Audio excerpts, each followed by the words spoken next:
Alors, bonjour à tous. Un petit souci avec le son tout à l'heure. Donc là, j'espère que c'est bon, que vous m'entendez. Pour ceux qui sont en ligne, n'hésitez pas à me dire si vous m'entendez ou pas. Comme ça me permet d'ajuster. Voilà. J'essaie de voir de mon côté.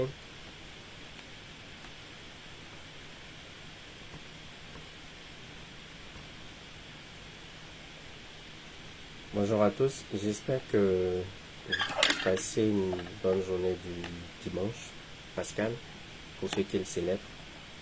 Euh, C'était pas prévu, donc du coup, j'ai souhaité faire un petit moment de partage, comme d'habitude,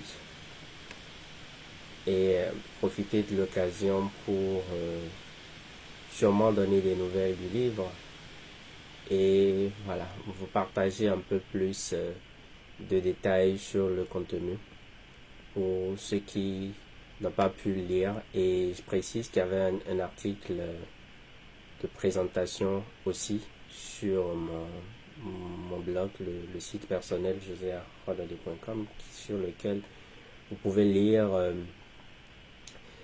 le contexte d'écriture justement, mais aussi le contenu. Il faut dire que c'est un ouvrage dont la première édition remonte à 2018. Et donc, ce qu'on a essayé de faire, c'est de partir sur des interrogations de base.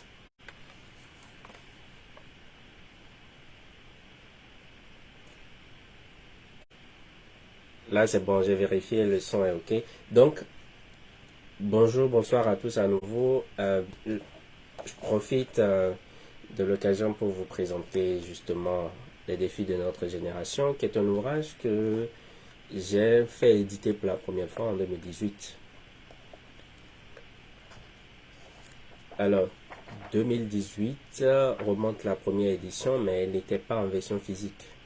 Elle était juste en ligne, disponible via Amazon, et c'était pas tellement accessible pour les gens qui en avaient besoin dans le temps. Donc, ce qu'on a essayé de faire bien des années plus tard, et je me rappelle une anecdote, je pense que c'était en 2019, à la veille d'un voyage au Kenya, où j'ai rencontré Mélina Simon qui a édité la première édition euh, alternative en ligne. Et elle me dit, mais José, où est ton livre? Je veux pouvoir la recevoir, faire une photo avec une dédicace, des éléments du genre, quoi, tu vois. mais, mais finalement, non, on n'a pas pu le faire parce que moi-même, j'avais pas le livre. Donc, ce qu'on a fait bien des années plus tard, c'est, vu l'intérêt pour l'ouvrage et vu que ce n'était pas accessible, on a fait une nouvelle réédition qui est sortie cette année, pratiquement à la veille de mon anniversaire le 25 mars. On a fait un effort pour qu'il soit disponible en même temps à Cotonou, à Bruxelles où je suis actuellement et à Paris.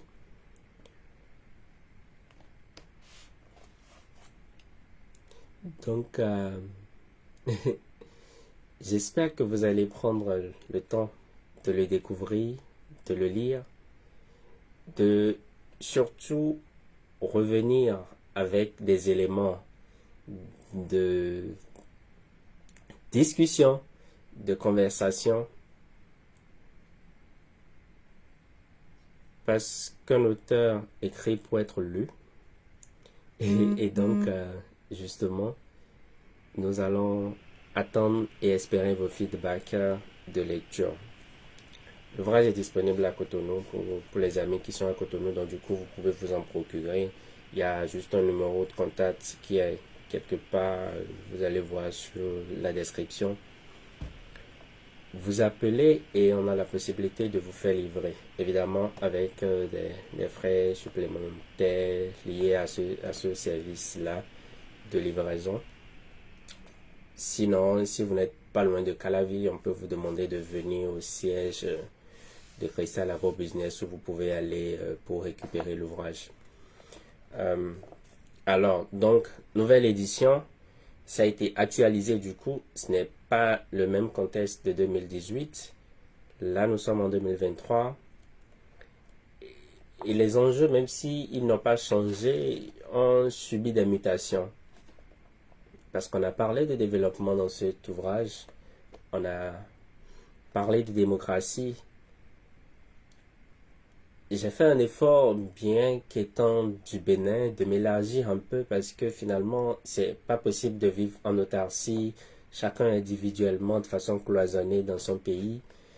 Nous avons tout intérêt à aller vers l'intégration régionale.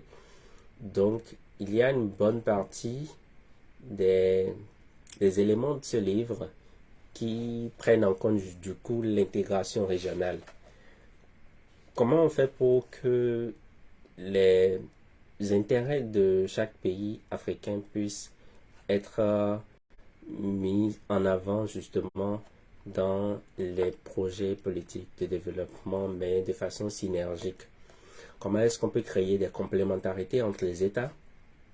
Comment est-ce qu'il est possible pour nous, en tant que pays de la sous-région ouest africaine, de d'avoir des leads sur certaines filières de développement et de savoir que pour un projet précis, c'est plutôt le Nigeria qui va prendre le lead.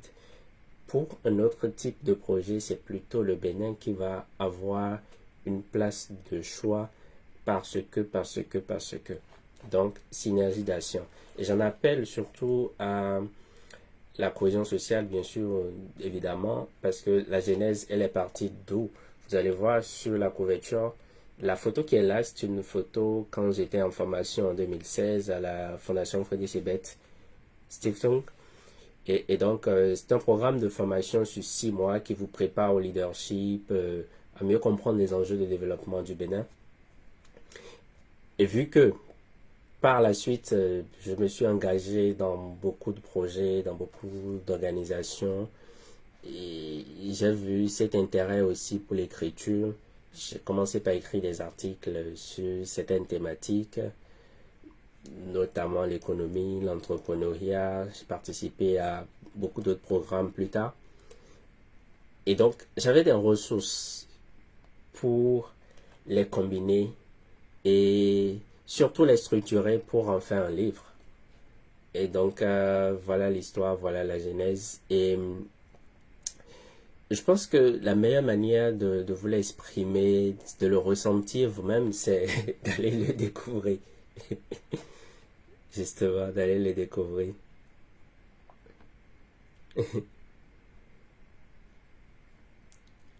Donc, n'hésitez pas, allez-y. On a eu une deuxième préface. On a gardé Mélina Semo, justement, qui a actualisé son test, qui est là, Mélina Semo. Et après Mélina Semo, on a une seconde préface de Yakubu Amadou, qui est actuellement le directeur adjoint de cabinet du ministre Abdoulaye Biachane. Je l'ai rencontré de façon circonstancielle parce que j'avais une audience avec le ministre l'année dernière pour parler un peu de ce qu'on essaie de faire à travers le groupe Initiative Afrique. Et c'est à l'occasion de cet échange avec le ministre d'État que j'ai pu rencontrer son directeur adjoint de cabinet, qui a été assez sympathique, avec qui on a échangé et tout. Et par la suite, je lui ai demandé d'intervenir dans l'ouvrage, comme j'ai fait avec certains aînés aussi, qui peut-être pas manque de temps, voilà, n'ont pas pu forcément intervenir. Mais au final, on se retrouve avec un livre écrit par un jeune de la trentaine, mais qui est soutenu justement par des aînés, dont Yakubu Amadou, dont Mélina Semo, dont Gilles Yabi, le fondateur du think tank citoyen Wati, qui est présent au Sénégal, avec son siège à Dakar, mais avec des interventions et des projets un peu partout en Afrique. Et bien sûr, Moïse Kérékou, qui est l'ancien, non pas l'ancien, mais le fils de l'ancien président de la République, Mathieu Kérékou, que j'ai eu l'occasion, enfin pas encore de rencontrer, mais de recevoir son livre, parce que j'étais à Natitengo, j'y ai travaillé pendant quelques années, et il m'a offert un exemplaire de son livre que j'ai lu avec beaucoup d'intérêt, et puis depuis ce temps, j'ai commencé par le suivre, et quand je l'ai sollicité pour dire, ok, monsieur l'ambassadeur, je suis en train d'écrire un ouvrage, plutôt de rééditer un ouvrage. Est-ce que vous pourriez intervenir justement pour apporter un regard d'aîné, un regard d'expérience sur quelles sont nos priorités de développement, quels sont nos enjeux de développement. Et c'est sur cette base qu'on s'est lancé. Et on a mis ses contributions plutôt à la fin. Donc, Moïse Kérékou et Gélie Abi.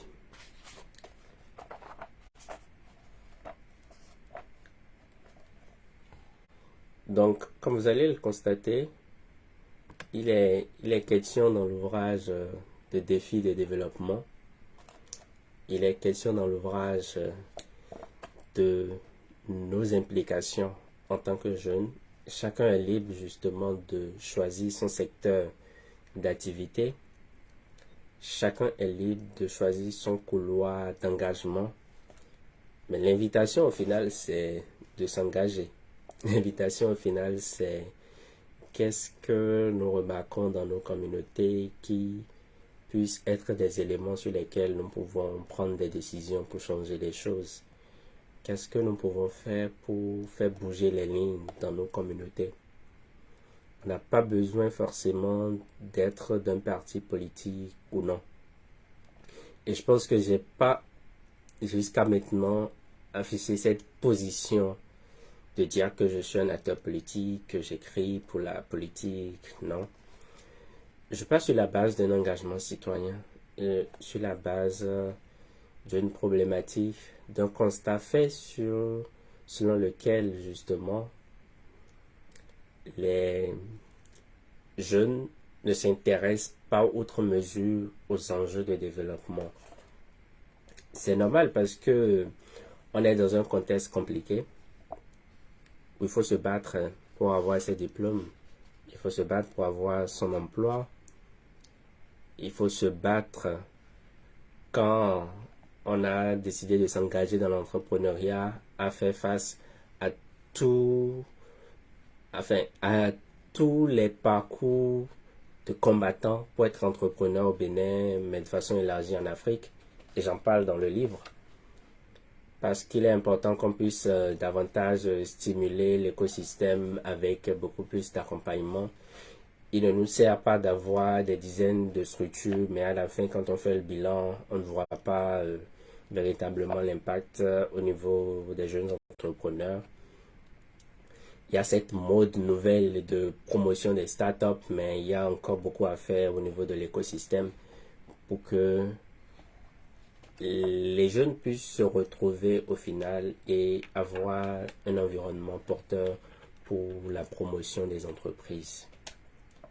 Je l'ai fait exprès, mais derrière moi, vous allez voir cet ouvrage, l'entrepreneuriat axé sur le développement durable, qui est une collaboration d'écriture entre moi, entre un autre ami du Cameroun et une autre amie du Burkina Faso. Vous les connaissez parce qu'on a assez partagé. L'ouvrage est encore disponible, je pense, quelques exemplaires au Bénin et à Ouagadougou au Burkina Faso, parce que ça a été édité au Burkina où Bénédicte y réside justement, et l'éditeur qui a fait cet ouvrage-là est au Burkina.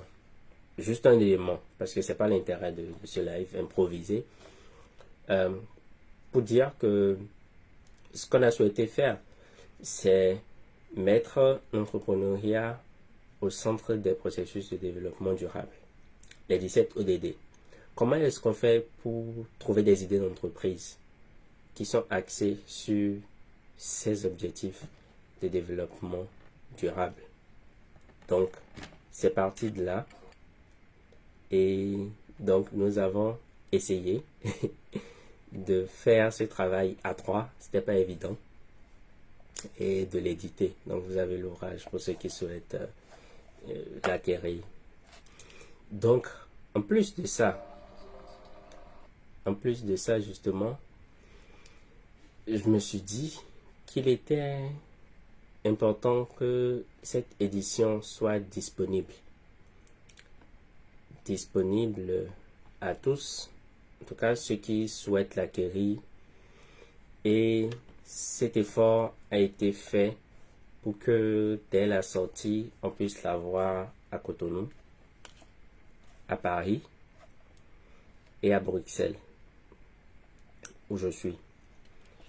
Vous l'avez à 7 000 à Cotonou, à 11 euros parce que c'est l'euro qu'on utilise ici, à 11 euros pour ceux qui souhaitent l'avoir à Paris ou à Bruxelles. Maintenant, en fonction de vos positions géographiques, si ce n'est pas dans ces villes, on peut toujours voir les manières et les procédures pour pouvoir vous le faire parvenir. N'hésitez pas, j'essaie de maintenir une certaine activité sur les réseaux. Donc vous pouvez me contacter justement pour que vous puissiez acquérir votre exemplaire où que vous soyez. Aujourd'hui, on a évidemment la possibilité de vous faire livrer peu importe où vous êtes. Ça demande des surcoûts, mais qu'est-ce qu'on peut? Il faut pouvoir supporter ces coûts. C'est comme quand vous payez des articles qui ne sont pas sur votre territoire, forcément, il y a des coûts additionnels qui reviennent à votre charge. Donc voilà. Compte tenu du livre maintenant, parce que je pense que le contexte était important. Il était vraiment important de rappeler le contexte. Et c'est 250 pages. C'est vrai que c'est un petit format, mais 250 pages. Donc il faut avoir le temps de lire. Je vais commencer par une introduction générale un peu pour préciser le contexte et l'intérêt de l'écrit. Parce que on peut faire beaucoup de choses, mais il y a un adage populaire qui dit que les paroles s'envolent, mais les écrits restent. Donc, c'est une manière d'ancrer cet ouvrage un peu pour qu'il soit intemporel, pour que les enjeux puissent être discutés au cours de forats, de formations ou d'autres, pour qu'on puisse continuer les réflexions, mais surtout qu'on puisse virer du côté des approches de solutions. C'est tout l'intérêt de cet ouvrage, parce que quand on a fini de faire un diagnostic, il est aussi important de pouvoir apporter des éléments de réflexion sur comment est-ce qu'on peut trouver des solutions. Et c'est ce que justement j'ai essayé de faire avec ma petite expérience des enjeux de développement. Il y a beaucoup de personnes qui sont plus légitimes d'écrire et d'opiner sur ces sujets-là que je traite. Mais comme j'ai dit, comme je l'ai écrit dans le livre, nul n'est de trop dans cette aventure humaine qui est passionnante justement, dans cette aventure de découverte et d'implication d'engagement citoyen sur les enjeux sociaux, économiques, politiques, culturels et tous les enjeux. Le développement, c'est vaste, c'est pas évident, mais c'est un engagement qu'il faut prendre, parce que il y a dans certaines discussions que j'ai eues avec des aînés, et je les rencontre beaucoup, notamment soit par le biais du podcast, soit par le biais de d'autres activités ou d'autres projets que peut-être forcément on ne met pas sur les réseaux sociaux, c'est qu'il y a cette impression au niveau des aînés que les jeunes ne s'intéressent pas plus que ça aux enjeux de développement. Mais mieux, ils me disent qu'à un moment, cette génération actuelle, c'est-à-dire toute la bande autour du président de la République, cette génération, elle va finir parce que le temps finit toujours par faire son œuvre. Et donc cette génération qui est à la gouvernance de nos États va passer. Qui prend la relève? les jeunes. Quel type de jeunes voulons-nous pour gérer nos pays demain? Quel type de valeurs devrait-on inculquer à ces jeunes pour leur permettre justement de mieux comprendre les enjeux, mais de aussi anticiper sur les approches de solutions? Parce que quand on est à la charge d'un pays, d'une commune, même d'un village, la valeur ajoutée que vous apportez, c'est sur l'axe des solutions. Parce que les problèmes, on les connaît. On connaît les problèmes. J'ai l'habitude de dire que parfois on connaît même les solutions, mais on ne fait pas le nécessaire pour pouvoir justement passer du côté de l'acte, agir pour pouvoir trouver des approches réalistes de solutions. Mais mieux, on est dans un contexte de rareté des ressources. C'est-à-dire que quand vous avez un projet, l'élément de détermination, de motivation qui est le déclencheur de l'idée entrepreneuriale, vous l'avez au départ. Et vous n'avez pas forcément les moyens pour structurer tout ça, pour mettre en œuvre. Et c'est un exemple simple. Pour produire ce livre, il a fallu dépenser. Il a fallu payer des frais, l'éditeur, l'impression, les corrections, les relectures et tout ce qui va avec, en plus des frais supplémentaires qu'on a dû assumer pour le transport, les différents pays où c'est présent, où c'est disponible. Et donc c'est ça, toute idée a besoin de financement. Et nous sommes dans un contexte de rareté des ressources. Ce qui veut dire que comment on fait quand on a des ressources limitées à pouvoir réussir à faire des projets quand même. Ça veut dire que, il faut qu'on priorise nos idées, il faut qu'on priorise nos axes de développement en tenant compte, bien sûr, des désirata de la population, en tenant compte, bien sûr, de ce que pense le peuple. Et c'est une critique qu'on fait à l'endroit de nos gouvernants qui restent peut-être dans leur bureau au palais de la Marina pour penser et sans forcément tenir compte des réalités que vivent les peuples au Bénin ou ailleurs. On pourra prendre des exemples.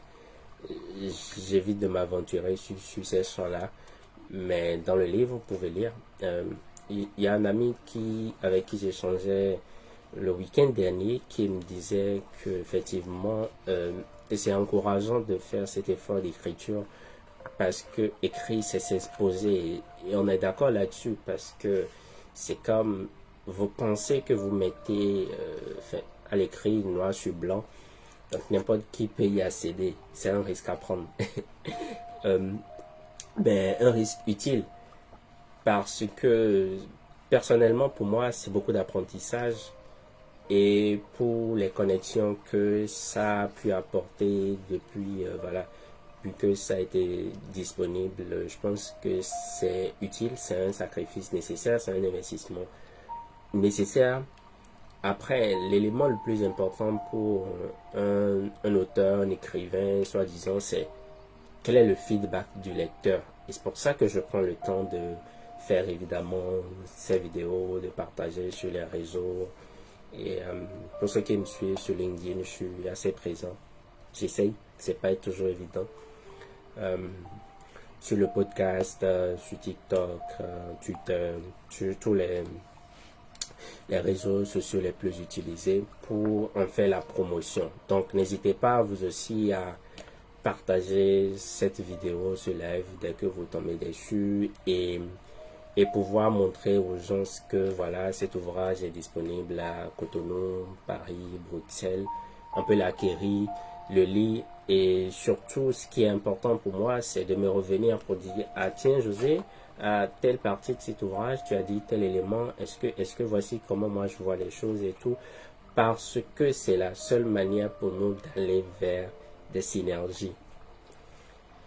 Et je serais ravi, une fois de plus, de recevoir ces feedbacks de lecture, de recevoir ces feedbacks des personnes qui sont plus expérimentées que moi, justement, et qui puissent me dire en retour, voici jeune homme, ce que tu as écrit, c'est pas vrai, c'est faux, mais voici comment. Et moi, ça me permet effectivement d'apprendre d'augmenter ma culture générale d'un certain niveau et surtout de me rendre compte du fait que la contradiction est utile. Quand on fait ce genre d'ouvrage, traiter de sujets publics, opiner, réfléchir sur comment est-ce que la cité, notre État est géré, opiner et écrire noir sur blanc ce qu'on pense de la gestion de l'État. Donc, parenthèse, j'ai également parlé des privations de liberté parce que quand on parle de démocratie, il faut qu'on puisse être libre.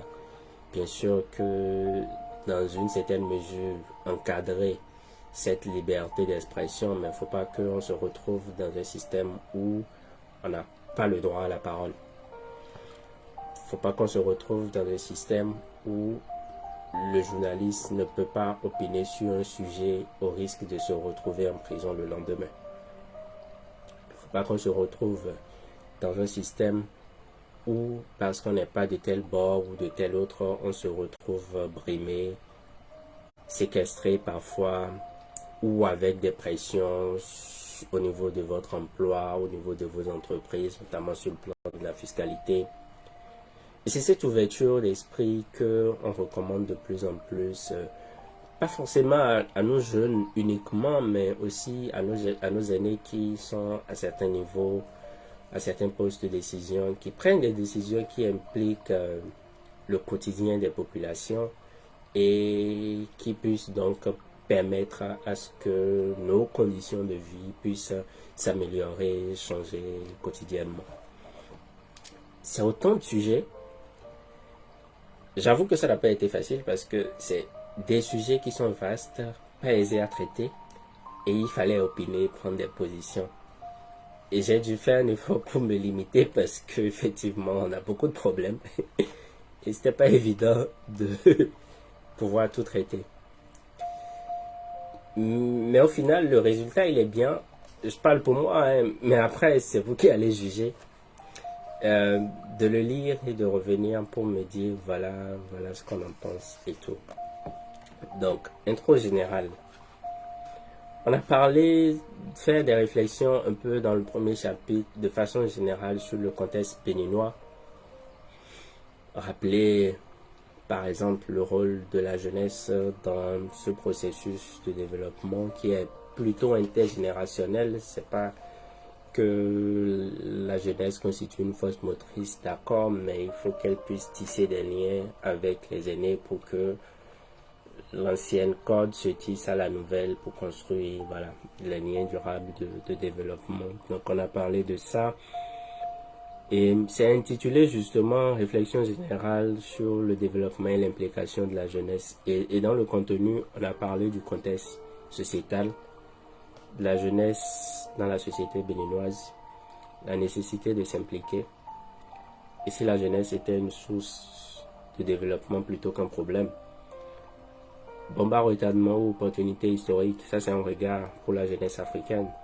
C'est-à-dire que quand on prend aujourd'hui l'élan démographique, si on ne trouve pas des solutions à des milliers de jeunes qui sont formés et qui n'arrivent pas à s'insérer, ça deviendra quoi? Une bombe qui va s'exploser un jour.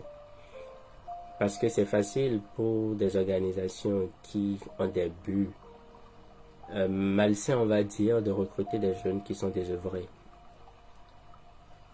Mais en même temps, ça pourrait être une opportunité historique pour le développement si on sait canaliser toute l'énergie de cette jeunesse-là. Si on sait orienter les jeunes. Et c'est pour ça qu'on a besoin davantage de mentorat au profit des jeunes qui ont beaucoup d'énergie mais qui parfois peut-être ne savent pas les canaliser. Je parle pour moi, mais parce que je suis dans des creusets où je vois faire les choses, où je participe à des projets et tout.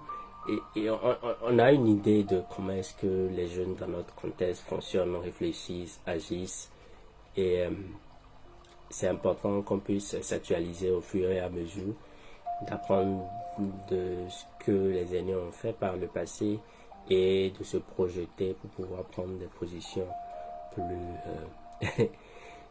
saine, on va dire, mais plutôt qui nous avance et qui ne priorise pas l'intérêt individuel. Donc, c'est des sujets dont on a débattu dans l'ouvrage. Et bien sûr, remettre la jeunesse véritablement au cœur de la politique. Quand on va aux meetings électoraux à la veille des élections et tout, qui est-ce qu'on voit qui pousse les chaises, qui installe les choses? Et après, qui est-ce qu'on voit? Quelle est la place véritable de la jeunesse en politique? Est-ce qu'on peut oser en parler? N'hésitez pas, ce live va rester disponible. On peut toujours continuer, mais de plus en plus, je préfère que quand vous prenez l'ouvrage, vous puissiez lire et revenir pour qu'on puisse en discuter. Je reste totalement disponible.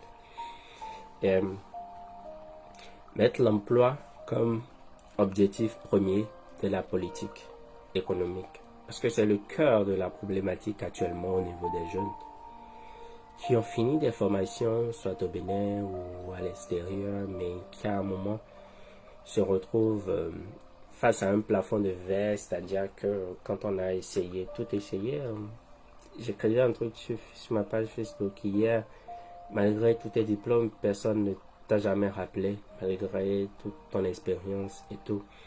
Ça fait appel à une société qui se bâtit sur des approches de clientélisme où c'est quand vous avez un parent dans une organisation ou une connaissance qu'on vous fait recruter parce qu'autrement on ne vous connaît pas. C'est dommage.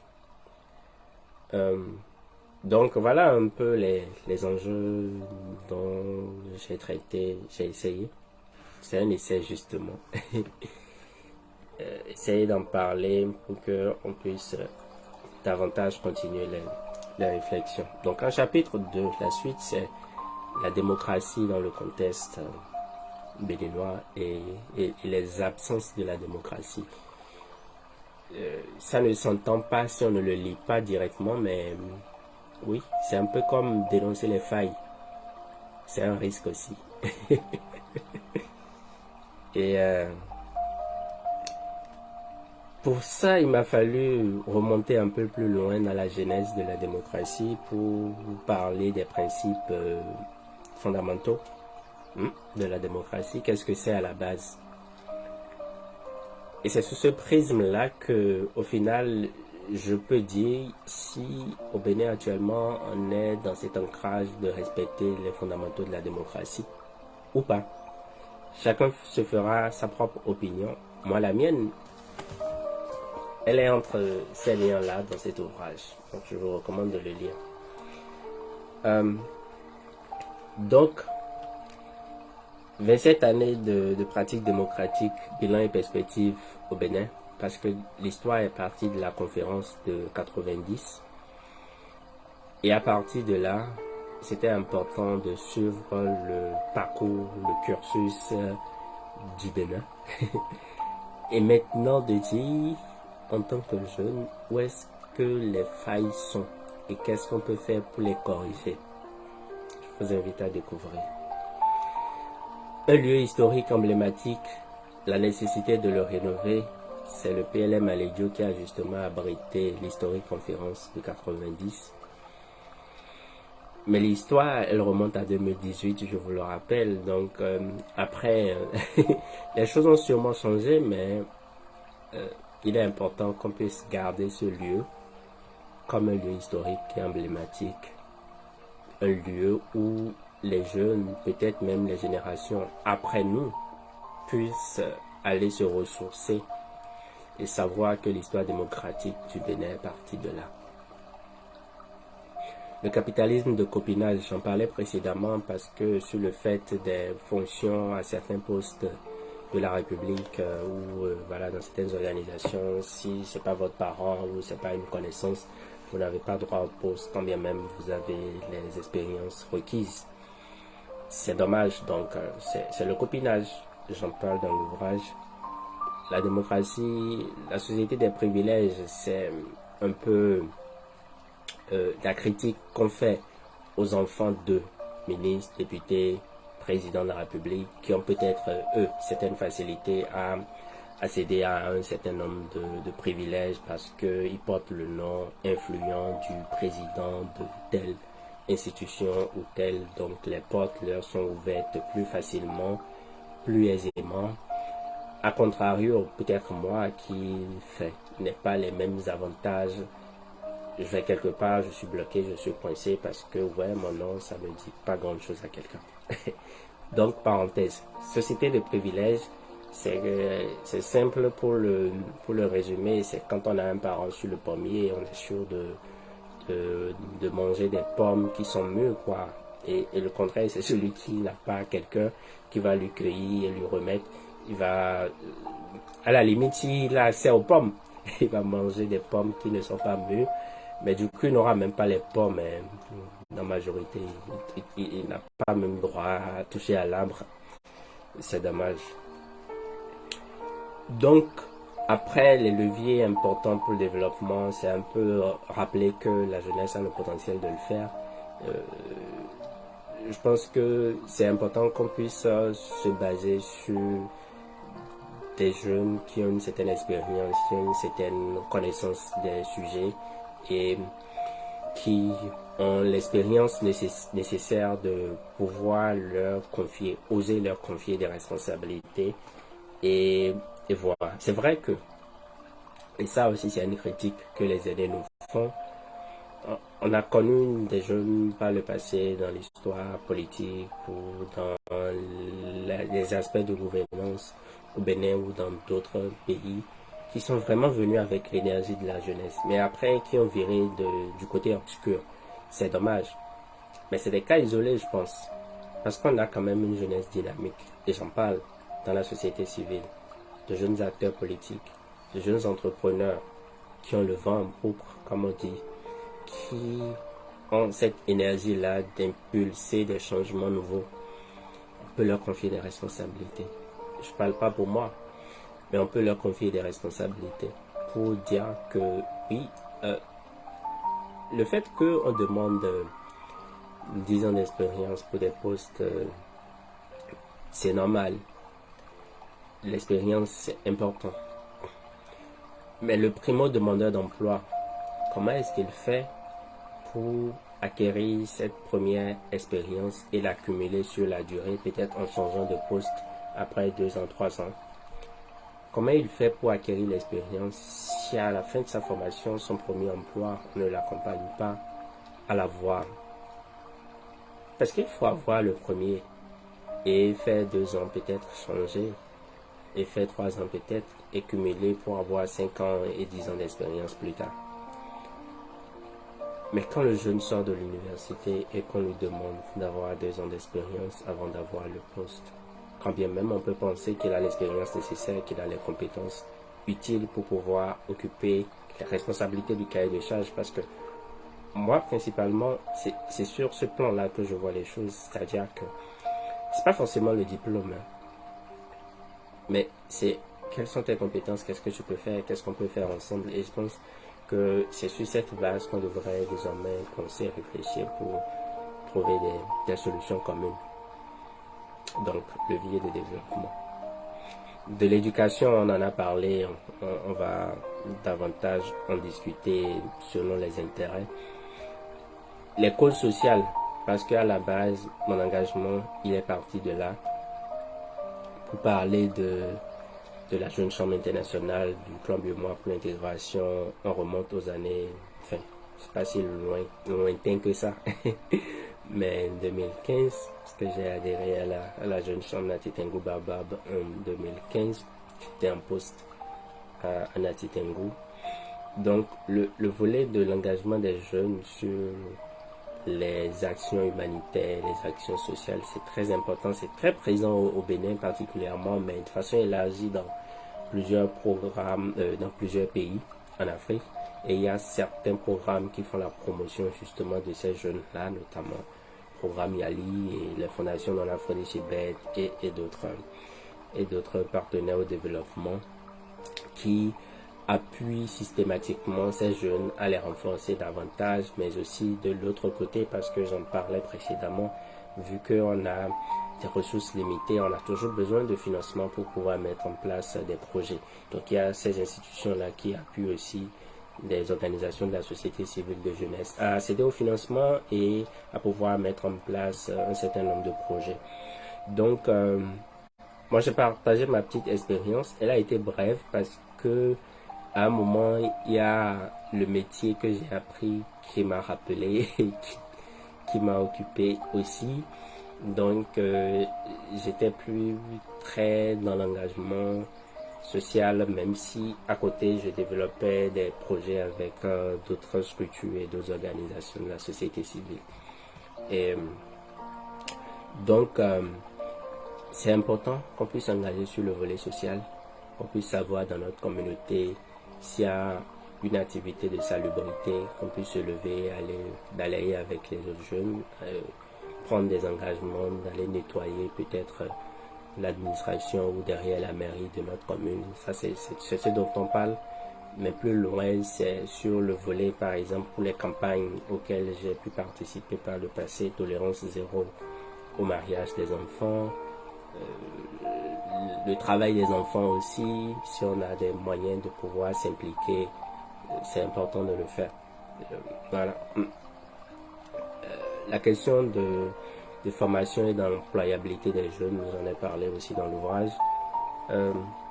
Voilà, lutte contre la pauvreté, ça c'est un éternel défi, on va continuer par en parler. L'égalité de droit, la question du genre au Bénin, ça fait couler beaucoup d'encre. Donc j'ai apporté ce regard-là. Et est-ce que on s'en va vers la guerre des sexes ou c'est quoi? Vous me direz. Alors, un peu de façon globale, c'est un peu ça sur les enjeux sociaux qui sont en même temps communautaires, je pense, parce que on a beaucoup de difficultés dans nos communautés, dans nos milieux ruraux.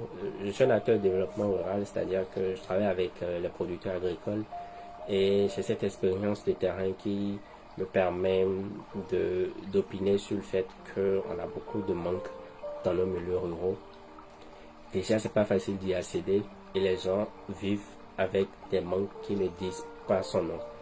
Et donc, ils ont toujours besoin de cet accompagnement de projets à travers des initiatives solidaires pour pouvoir permettre à des familles de pouvoir mieux renchérir le panier de la ménagère parce qu'on a des ressources limitées. Eux qui sont dans ces milieux ruraux, je parle spécifiquement des producteurs agricoles qui produisent, sont les plus pauvres sur les échelles de chaîne de valeur parce que quand ils ont fini de produire, à un moment il faut qu'ils bradent leur production.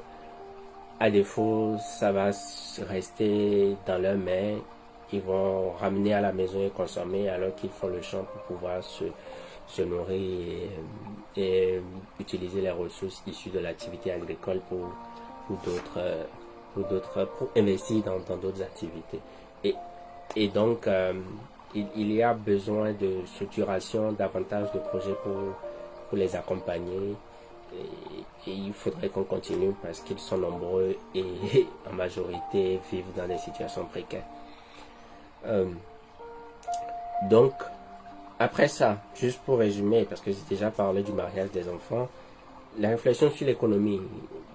La formation que j'ai faite m'a donné ce regard parce que j'ai fait l'agronomie à la base et j'ai fait une spécialisation par la suite en économie rurale, économie et sociologie rurale.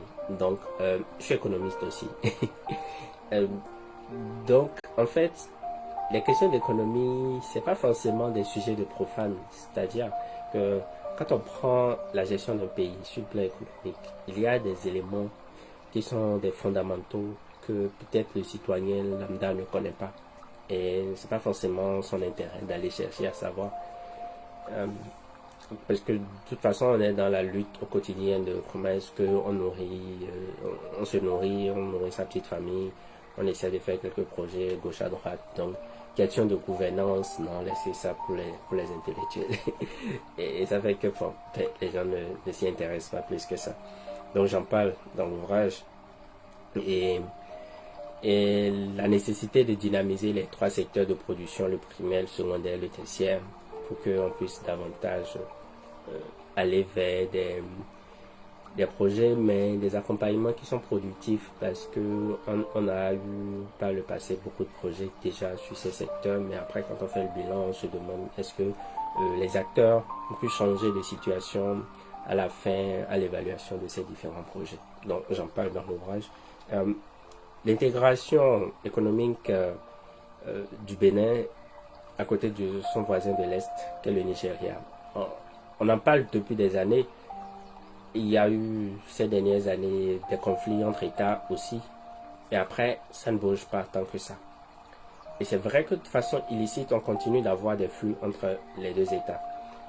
Et enfin, entre les deux pays. Mais il est important qu'on puisse aller plus loin que ça. Comment on fait? Réfléchissons-y ensemble. Moi, j'ai apporté quelques pistes qui sont issues de mes expériences, de mes lectures. Mais voilà, continuons le débat là-dessus pour voir comment on fait pour que de façon partagée, on puisse profiter des opportunités entre le Bénin et le Nigeria. L'agriculture. L'état de l'agriculture en Afrique subsaharienne. Alors, moi j'ai fait une formation en agronomie, 5 ans. Donc, à l'université de Parakou, j'ai fini un master en 2018. Et j'ai aussi une expérience de professionnel, c'est-à-dire travailler avec les organisations paysannes. Et j'ai un regard sur le développement agricole. Comment on fait? Et je le disais précédemment, dans un contexte où ceux qui nous nourrissent sont les plus pauvres, quand vous allez dans nos milieux ruraux, dans le lot des producteurs que vous ciblez, ce n'est pas la majorité qui se retrouve aisée. Donc la majorité est pauvre. Mais en fait, c'est eux la base de notre survie, de notre alimentation quotidienne. Peut-être dans le pays où je me retrouve actuellement, les regards sont différents parce qu'ils ont des structurations et un certain nombre d'accompagnements de façon structurée, mais l'agriculture est fortement subventionnée, c'est-à-dire que les producteurs d'Europe n'ont pas les mêmes problèmes que les producteurs agricoles d'Afrique. Je ne dis pas qu'il faut copier les modèles d'ailleurs, mais peut-être qu'on peut s'en inspirer. Et peut-être que sur la base de nos expériences, on peut réfléchir davantage à l'efficacité des projets parce que je connais le secteur, ce ne sont pas les projets qui manquent. J'ai même moi-même travaillé sur plusieurs projets de développement agricole. Après, à l'heure du bilan, on se rend compte qu'on n'a pas bougé tant que ça. C'est vrai, on a dépensé beaucoup d'argent, fait les ateliers, les formations. À la base, la vie du producteur n'a pas changé après le projet. Et c'est dommage parce que c'est beaucoup d'argent que soit qu'on a sollicité de l'Europe ou des États-Unis ou du Canada ou d'ailleurs pour pouvoir implémenter tous ces projets-là. Mais à la fin, est-ce qu'on a l'impact souhaité? Et ça veut dire qu'on a cette position-là de nous questionner, parce que nous sommes acteurs, nous questionner sur les pratiques, nous questionner sur comment est-ce qu'on peut améliorer l'existant. Donc c'est une réflexion à laquelle je vous invite, faites-le. C'est peut-être pas uniquement dans le secteur agricole, mais beaucoup d'autres secteurs qui bénéficient de projets, programmes. À la fin, quand on fait le bilan, c'est mitigé. Alors comment on fait? Continuons. Pôle de croissance agricole, ça on en a parlé parce qu'il y a actuellement le pôle, ce qu'on va appeler de référence au Bénin, c'est la zone industrielle de Glodipé. Et donc j'avais écrit un article là-dessus pour parler de façon spécifique de comment est-ce que ces pôles de croissance et développement contribuent à booster l'économie, mais dans le même temps, comment est-ce que ces pôles mettent à l'écart les petits producteurs, parce que là on est vraiment dans l'industrialisation et là où ils interviennent c'est en fournissant la matière première, mais après est-ce que ça a véritablement un impact sur l'économie locale? Donc ça reste une question ouverte et je vous invite à réfléchir là-dessus. L'intégration régionale. La première fois que j'ai été invité pour présenter une communication au niveau du groupe Initiative Afrique, un think tank auquel j'ai adhéré plus tard, c'était pour faire une communication sur le sujet de l'intégration régionale en Afrique et surtout comment est-ce que les jeunes peuvent prendre des positions et bénéficier des avantages interpays dans le processus de l'intégration régionale par le biais sûrement des programmes de formation, de renforcement de capacité, mais aussi d'aller chercher de l'emploi ailleurs que dans son pays, évidemment. Donc, j'en reparle.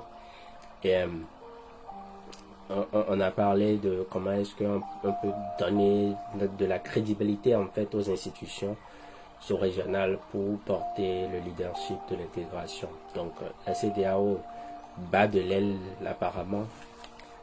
L'UEMOA, qui est une communauté des 8 pays de la sous-région aussi, bat de l'aile.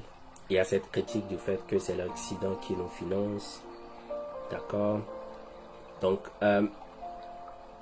comment on fait pour que ces structures-là puissent avoir une certaine autonomie de décision, d'action, de gouvernance qui vont nous conduire vers la véritable intégration de nos États.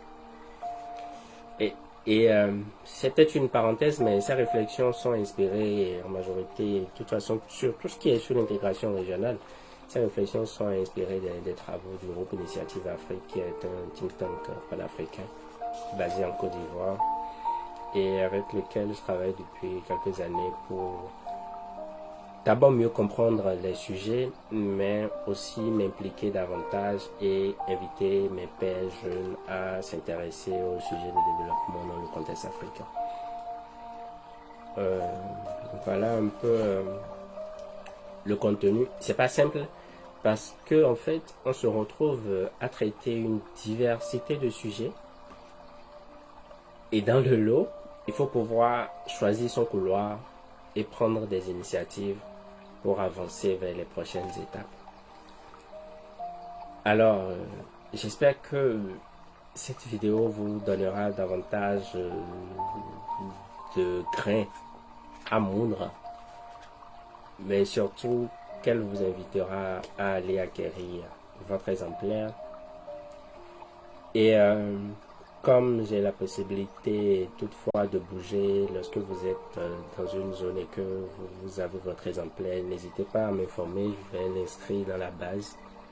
Et dès que je suis là, je vous informe et je vous écrirai la dédicace, que ce soit au Bénin ou ailleurs, à l'occasion d'un prochain voyage, justement. Merci pour ceux qui vont suivre jusqu'à la fin. N'hésitez pas à partager, c'est important.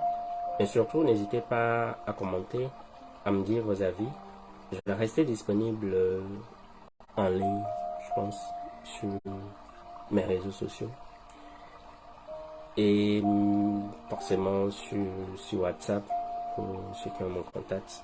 Je pense qu'il est sur la page aussi. Et pour qu'on puisse continuer par réfléchir et agir ensemble. Merci beaucoup. Je vais pas prendre de temps plus que ça. C'est déjà long. Et à très bientôt.